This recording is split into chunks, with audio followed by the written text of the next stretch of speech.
What's up, my group coach nation friends? I got Charles Alexander here today, and this is why this concept of figuring out your ideal work week, let's say it that way, is so near and dear to my heart. So several years ago, I'd say 8 or 9 years ago, I read this book by this guy named Tim Ferriss called The 4-Hour Work Week. This stuff freaking works. But when I first read the book, I thought, this is BS. Like, come on. Tim Ferriss is a big marketing guy, blah, blah, blah, blah, blah, whatever. So I just read the book and then put it aside. And then 2 months later, I was out raking leaves, literally 9 or 10 o'clock at night with the floodlights on in the backyard, because I was working 12-hour days, trying to run a consulting business, consulting and coaching, like we all do, right? An agency with it. And I got 5 kids, and I was literally missing my kids' lives. And I realized, oh my gosh, something has to change. I was getting burnout. I was depressed. I was all this stuff. So I went back and reread the book. And that time I actually took real notes and started implementing things. Charles has made this even easier, very specifically for people like you and me. And that changed my life. Within 4 months, I had quadrupled my income and was working 4 hours a day, 4 days a week. And I know that's not the 4-hour work week. It kept getting better and better and better from there. But the stuff that Charles talks about, the stuff that was in that book, these concepts work if you can figure them out for where you are in your business, in your life. And that is the big trick. And once you do, oh my gosh, it sets you free. And I've never gone back. It's freaking amazing. So Charles, yes, thank you for being here. First of all, you're the expert in this area. For coaches, consultants, I know this is what you talk about, this is what you do, sure. this is what you coach. Man, I truly mean thank you for being here. This has changed more about my personal life and my family life than probably any other concept as an entrepreneur that I've learned. So, buddy, take us back for a minute. Why are you focused on this? What's your story like? Is it similar to mine? Well, no, nobody's been raking leaves at 9 p.m. and thought, I can't do this anymore. That's an OG story. All you, man. I have heard several people say, I was checking email at 9 p.m. or I was invoicing at 10, or Johnny and Susie was talking to me, but Daddy was on the phone, and you could see them being scarred for life, right there on the spot. So for me, I don't know that I had this beautiful light bulb moment. I did have a bit of a flickering fluorescent like you see in those old prison B movies that just kind of dimly shot on and off in the background. That's how it felt for me. So look, I am a full-time business coach. In addition to that, I created an explainer video business. The 90-second videos you see on people's website that explain what they do. It's up and running. It's full-time now. I'm an author. I wrote a book. I have my own podcast, Do More by Doing Less. I, have this group coaching program. Awesome, by the way, Group Coach Nation, plug there. And then I've got 3 kids at home, beautiful wife, and I work less than 40 hours a week, spend plenty of time with them, go to the gym, all the stuff, all the things. Wasn't like that, dude. For years, off and on, I always thought I was the time management guru, and I was, and I would teach people the core concepts, the 4-hour work week, or, old school time power, ABCD, the Covey quadrant, all good stuff. But man, the closest thing I've had to a moment like you was back during the pandemic, which I know we're tired of hearing about, but humor me. This is my version of. So I was sent home. So, hey guys, we're gonna do some coaching from the house. I think it was, I tell you exactly when it was, March 17th, St. Patty's Day, 2020. We're gonna hide out for a couple of weeks and we'll come back to the office. Okay.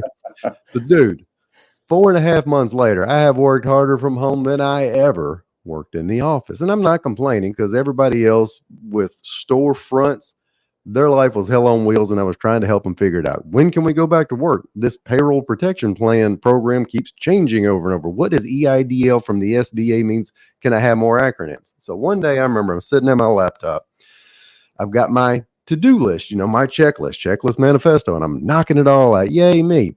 And one by one, each of my beautiful little monsters come in, because they're getting homeschooled, and me and the wife are failing at being homeschool teachers. First one came in, Ava. She was, 10, 11 at the time, just about in tears. Said, Dad, I can't get into this thing called Google Classroom. What's Google Classroom? I don't know. Let's go see. So you go get her logged in. So I come back and I'm trying to answer a question through email. And then it reminds me, oh, that's right, there's a video on this. So I'll go start the video. And then I start watching the video, and then boom, Lily comes in. She's in tears. Daddy, the iPad won't work. iPad won't work. So we take it. Oh, you have to plug it in, Pumpkin. It's got a charge. Okay. So don't bother me anymore.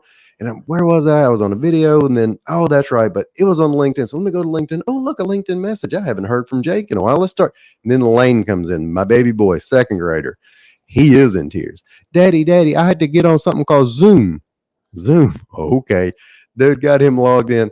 If you ever want to see the funniest thing on planet Earth, put 22nd graders on Zoom and just let the chaos fly, dude. They're half of them, their kids aren't wearing shirts. They're streaking through the background. Anywho, I locked the door, shut it. Nobody else can bother Daddy.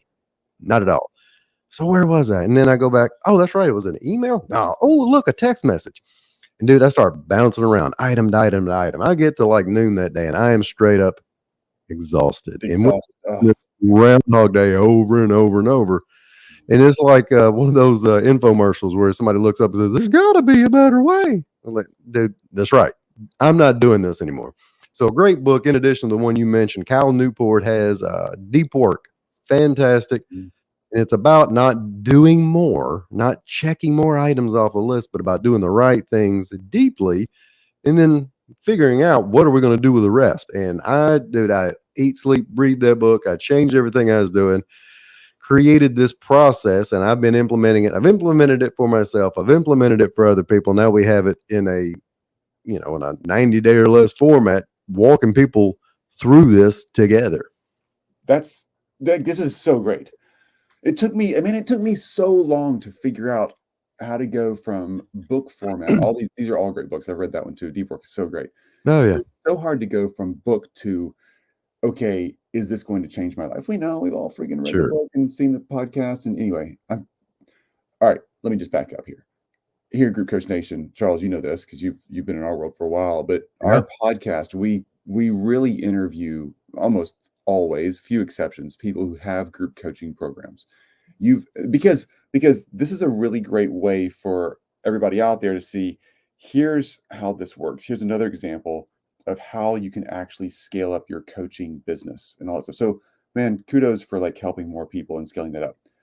But back to the concept here of like finding the right things to do. So talk to me like I was 10 years ago, or talk to whoever was just completely overworked, maxed out, working too many hours, not getting the life they want. We all became entrepreneurs because we want to make more money in less time. Where do we give us a few golden nuggets here? Where do we start? I'm overworked. I have no idea. I don't even have time to finish this podcast. I'm in the car. I'm going to play it 3 times. Yeah. What do we do? Couple of different places to get started. One of the first things I tell folks to do is you might want to start trying to figure out where your time is currently being spent. And there's a wide variety of ways to do that. So ideally, each of us have 3 or 4 things that if we do really well, makes everything else in the business click. But when we get down into the nitty gritty, we think that is everything. And we can make everything priority number 1, which means we don't have any priority. So I tell folks, spend a little time, check to see where the time is going. And then once you start looking at how am I spending my day, and think of it like you're doing a personal budget. You ever done a personal budget, Chris? Oh, I hate doing it, but yes.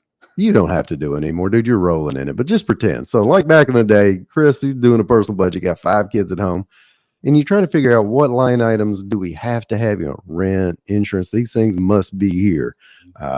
Trips to the rib store, because he's in Memphis and that's how they roll. And he's thinking, man, I can start cutting a few of these. That's what you have to do. So what are the priorities?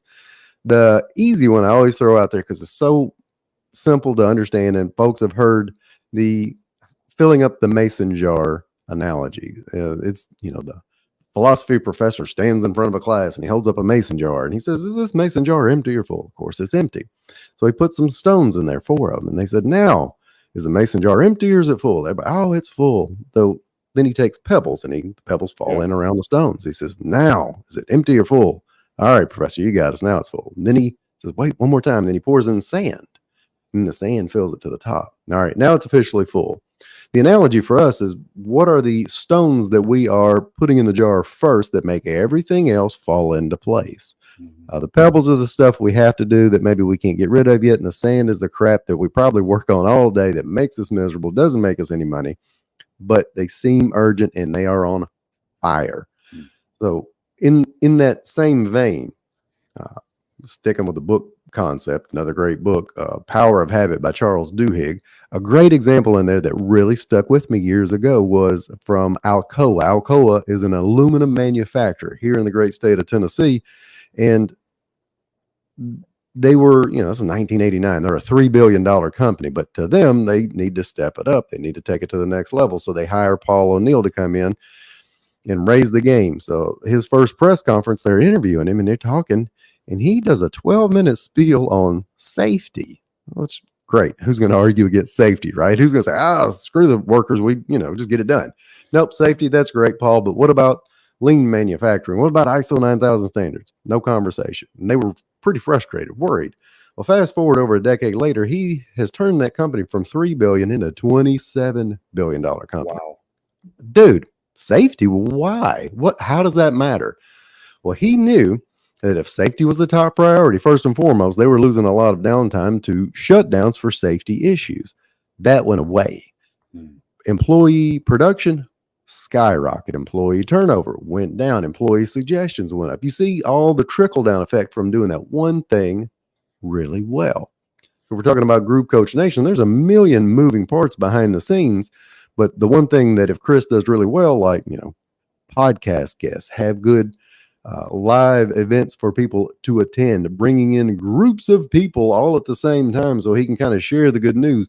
If he does that well, that makes everything else fall into place. The actual group coach program, that takes care of itself after that. So for you, whoever you guys are, most of you are coaches. We could always sit back and say, well, if I just do a bang up job coaching, or if I'm just super referable, or I keep going to the same lame B&I group that never given me a referral. No, look back to where your clients have come from, to where they hear about you the most, of the thing that moves the needle the most. That's your priority. And it also matches up with, insert buzzword here, your flow state, zone of genius, whatever.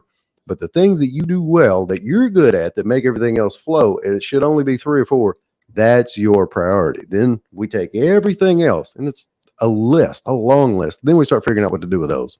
How do you, this is really good. So that example, by the way, what's up, all you viewers? If you're watching live, feel free to always ask questions. You got us here live. You can do whatever you want. If you're not watching live, by the way, put your questions and comments down there below. We'll get you back, or point you to Charles, or whatever you want. Because you got to figure this stuff out for yourself.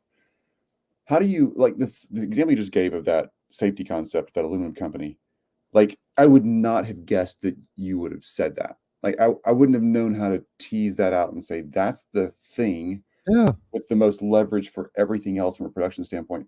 How do I, as an entrepreneur, as a coach, consultant, like many of us are here, an agency owner, whatever, how do we figure out what is the right thing to push versus just, let's go after the email problem or the calendaring problem, or there's not a one size fits all answer to this. So that's why I always truck back to, hey, you got to figure out what all you're doing throughout the course of the day. That's a little bit more difficult. We've got process procedures to help streamline that, make it perfect. But once you do that, I very rarely where somebody's actually tracked what they're doing and gone back, it almost jumps off the page. It's like some kind of magic formula. As I start looking at it, check an email. Nope. That email marketing campaign that gets a 15% open rate. Nope. The constantly messaging everybody on LinkedIn with the same stalemate. Nope.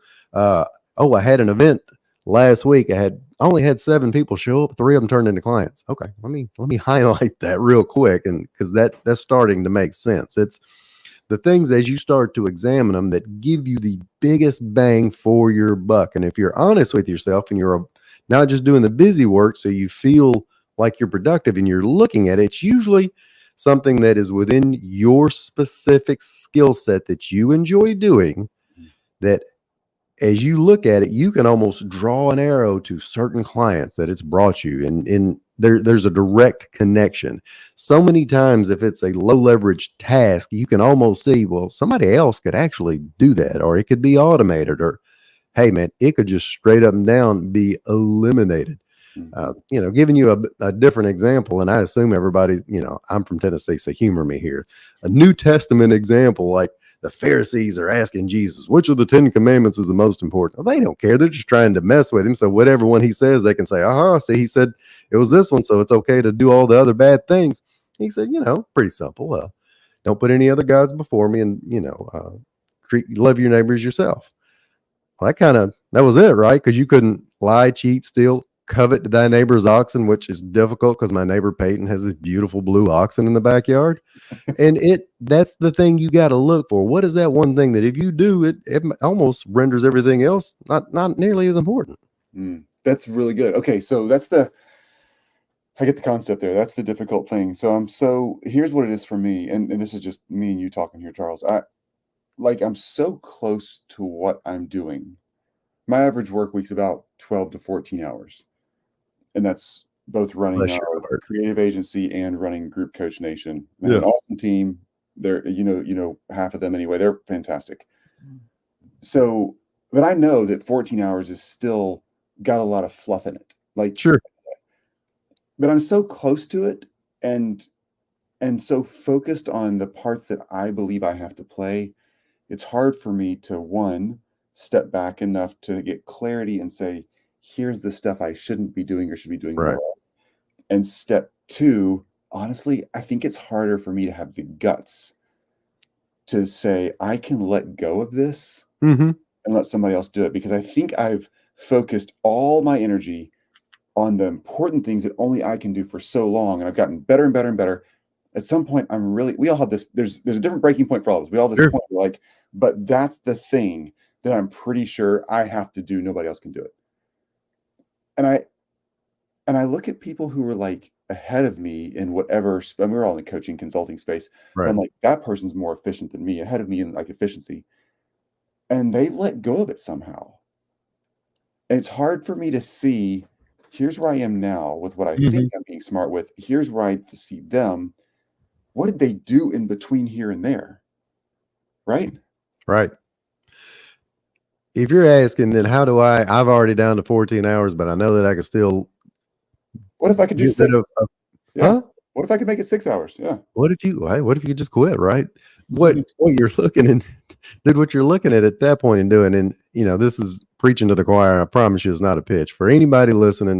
There's a ton of coaches out there who have no coach, that aren't in a group. So whether you're with me, Chris, insert whoever here, trying to do it on your own sometimes just doesn't pan out as well, because you're forest, trees, the whole 9 yards. You got to go shake it up. And in some cases, maybe even need to go join a different group, a new coach, or whatever, because what you're doing, what got you here won't get you there, so to speak. But so you've got to change your habits. The same routine is giving you the same reward, is creating the same cycle. So you got to just be ugly and stop it at some point. So that second thing I tell people to do is experiment. Don't make a sudden change, but experiment. We don't like change, but man, we some reason love experiments, So right now I'm experimenting with the food I'm eating. I've plateaued. I can no longer bench, can only bench what I can bench. And bench pressing, by the way, is the stupidest thing on planet Earth. It does not help you in any way, shape, form, or fashion. It just makes you look pretty. Anywho, but I want to bench more. So I'm changing the protein. I'm changing the workout. It's an experiment. I can always go back. So for any of us, as we're looking at the things Chris is talking about, somebody bigger, faster, stronger has quit doing something that he's still doing because he thinks he's the only one who can do it.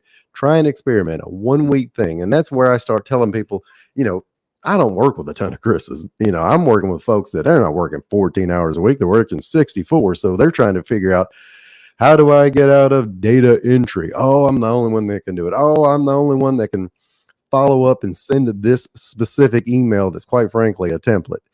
We pick out one or two easy ones, little softballs there, and say, we're going to have an experiment. So we're going to batch some items together. We're going to eliminate some stuff, or we'll see if somebody else can do it. So you got to start small. Pick out one or two of these other items that you think only you can do. And this is, again, after talking to somebody new, different, that can point it out where you can, and then have an experiment. 1 week. 1 week, I'm going to check email just twice a day. 1 week, I'm going to let somebody else do the invoicing out of QuickBooks. 1 week, I'm going to let go and maybe just not do a specific thing and see what happens.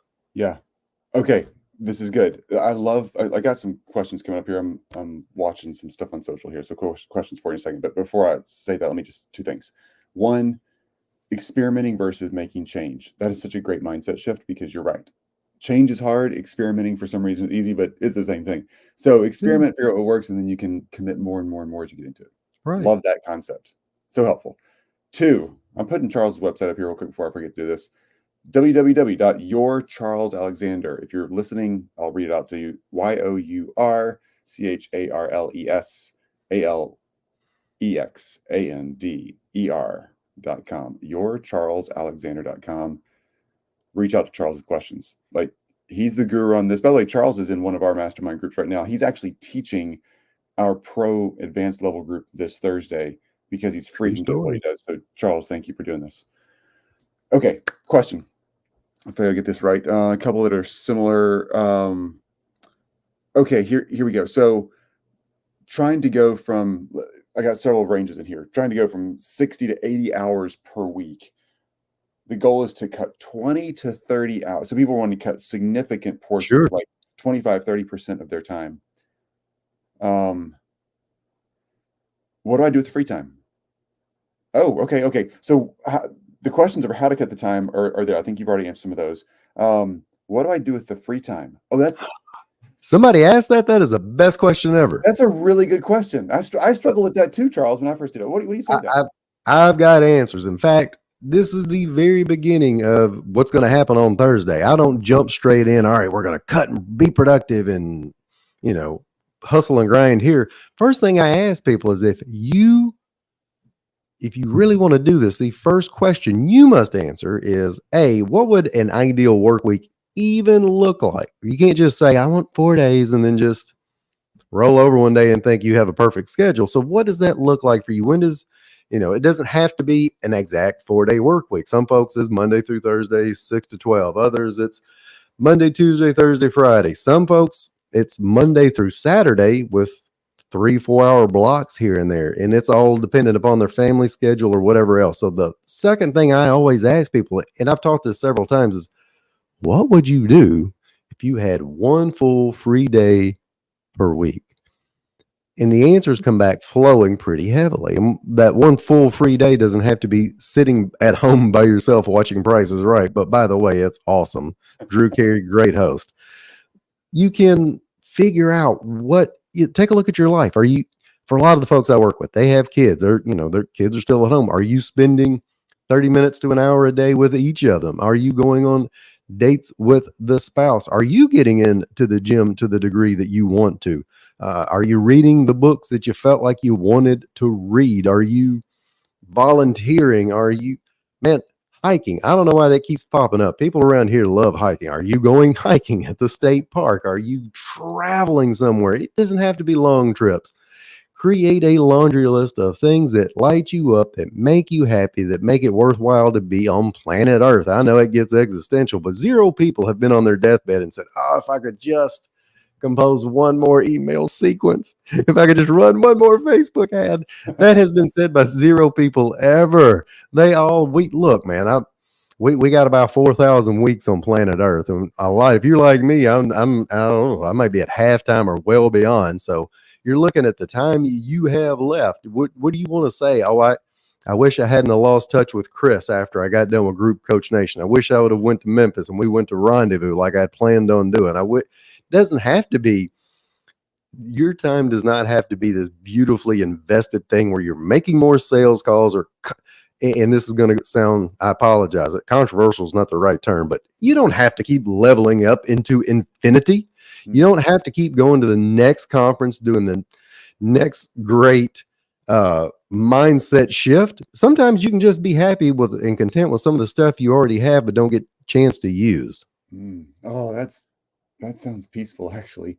Because I'm sitting here telling you I work 12 to 14 hours a week, and I'm like, so how do I make that better? But honestly, man, I don't freaking know what I'd do with more time. I'm with you. I have a coach.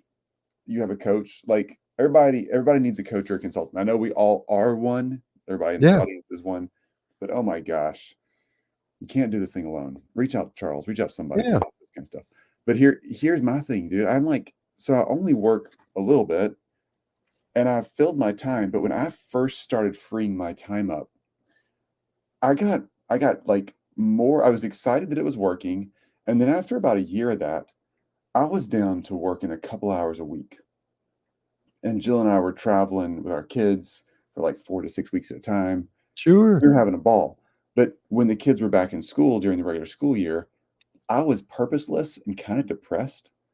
And I had to like actually, because the stuff you teach works so well, I had to Hmm. actually like have a plan for how to rebuild a life that looked different than what we were all taught to do from grade school, which is show up Sure. somewhere, put your Yeah. hours in for Punch 40 clock. hours and do something else. Yeah. Hmm. So anyway, Well, here's what I do not want anybody watching, listening to think. And this is, let me give you a quick analogy. I've been sticking with the gym analogy. January, this dude rolled up into the gym. I could tell he hadn't stepped foot into that place in about 5 years. He looks over at the personal fitness trainer he just hired, and he's kind of going through all the stuff they're going to do. And he looks at him with this puzzlement, almost like, yeah, man, all that's good, but, and he's flexing around a little bit. He's like, but I don't want to spend so much time in here that I look like Jason Momoa. Like, dude, if we get to that point, we can put the brakes on. We'll be okay. If it gets so serious that you flex out of that shirt, we'll find a way to address it. Please don't see here anything like you're grabbing right now and be like, well, I don't know what to do with my time. You'll freaking figure it out. And if you don't like it, you can always go back to work. So what Chris is talking about is like a lot of people that hit retirement. They go from 50 hours a week to nothing. And they were going to golf and travel and do, and they realized, well, crap, that takes about an hour a day. yeah. For us, man, look, if you got family, you got friends, you got a chance to volunteer and do something for somebody else, you'll figure it out very quickly. Let's just get a couple of free hours and just test to see if you like it. And I promise you, a majority of you will not go back. Yep. So true. What I did is, and this was my therapist actually told me this because I had to like roll in and start doing some more work because I was like, what the heck's going on with me? She's like, well, dude, you're like 30 something at that point and you're not supposed to be retired yet. So Yeah.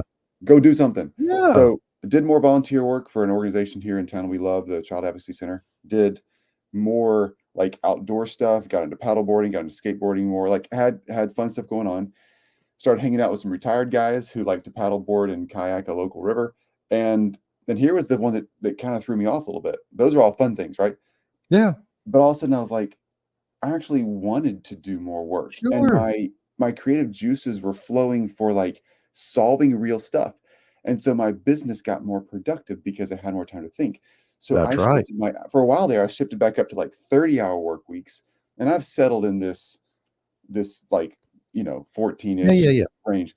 But what I tell people, Charles, is split your time. Half of the time you free up for the most important thing you should be doing at work, and half the time you free up for going and doing something completely not work. Sure. That way, both work life and personal life take a step up. Anyway, that's just my.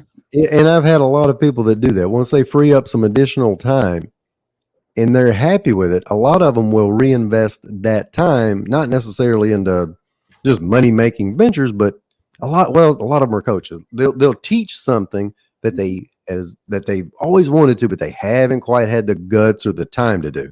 So that, and quite frankly, that's where I am right now. That's why I'm doing this. I don't have to do this. I like doing this. Yeah. As you can tell, I could sit here and ramble on incessantly without you even staring at me, just talk nonstop because I enjoy doing this so much.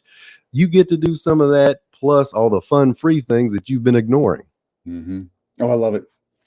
All right, guys, we got to wrap this up. Charles Alexander. This is website, yourcharlesalexander.com. Charles, thank you. If people go to your website and reach out, is that a way to reach out to you and say, look, It is. I made it so idiot proof, guys. You're not going to hop on there and see the most brilliant landing page you've ever seen that takes you through, every thought and feeling and concern.